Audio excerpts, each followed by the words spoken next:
Frères et sœurs, nous célébrons aujourd'hui le 6e dimanche de Pâques de l'année liturgique C. La première lecture est tirée du livre des Actes des Apôtres au 15e chapitre du 1er au 2e verset, puis du 22e au 29e verset. La seconde lecture provient du livre de l'Apocalypse de Saint Jean au 21e chapitre du 10e au 14e verset, puis du 22e au 23e verset. Nous lirons l'Évangile selon Saint Jean au 14e chapitre du 23e au 29e verset. Ces lectures nous invitent à nous référer à la parole de Dieu et à écouter l'Esprit pour résoudre les problèmes au sein de l'Église ou d'une communauté de croyants.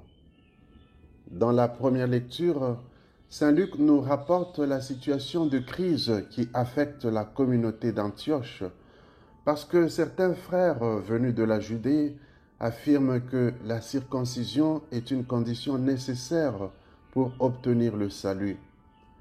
Ces hommes se sont permis de faire ces affirmations sans avoir été mandatés par les apôtres. Pour sortir de cette crise, Paul et Barnabé décident d'aller consulter les apôtres. Ces derniers prennent un temps de discernement en commun et invoquent l'Esprit Saint. Après quoi, ils rédigent une lettre qu'ils confient à Jude, Silas, Paul et Barnabé, afin d'encourager les païens convertis d'Antioche et en même temps corriger les fausses doctrines susceptibles de semer troubles et confusion au sein de la communauté d'Antioche. La démarche utilisée par les apôtres nous apprend qu'on ne peut pas édifier l'Église de Dieu sans recourir à la parole de Dieu et sans le discernement fondé sur l'esprit de vérité. Dans l'Évangile, Jésus affirme que le Saint-Esprit, défenseur, nous enseignerait tout et nous rappellerait son propre enseignement. Voilà un appel à l'égard de tous ceux qui exercent le ministère de la parole, afin qu'ils restent fidèles à la parole de Jésus. Ils sont appelés à prêcher fidèlement la parole de Dieu sans chercher à transmettre leurs propres pensées. Pour cela, il faut souvent implorer l'aide de l'Esprit et aussi se référer à la tradition reçue des apôtres et transmise de génération en génération. À propos, les lectures de ce dimanche mettent aussi en exergue le rôle des apôtres dans l'Église naissante. Témoins oculaires du Christ ressuscité, c'est eux qui ont directement reçu le mandat d'aller évangéliser le monde.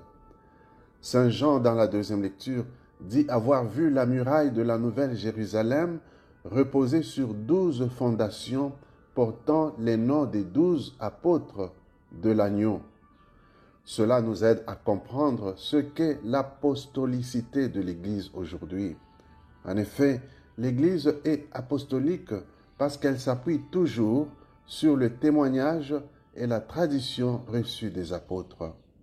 Voilà pourquoi l'Église a toujours convoqué des conciles, des synodes et d'autres rencontres rassemblant ses pasteurs pour discerner en commun et demander la lumière de l'Esprit sur les questions de grande importance, afin de trouver des réponses qui soient conformes à la parole de Dieu. La démarche des frères qui exigeaient la circoncision à Antioche a créé des discussions, conflits, troubles, désarroi et découragement au sein de la communauté. Ces conséquences sont le signe de la présence du malin qui aime susciter la zizanie dans les communautés.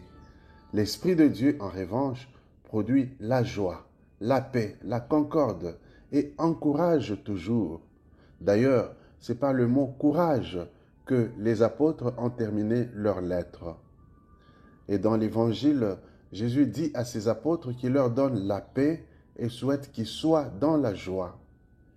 À la lumière de ces lectures, demandons la grâce de la fidélité à la parole de Dieu, afin que par l'Esprit, Jésus et son Père établissent leur demeure au sein de nos communautés et dans nos cœurs.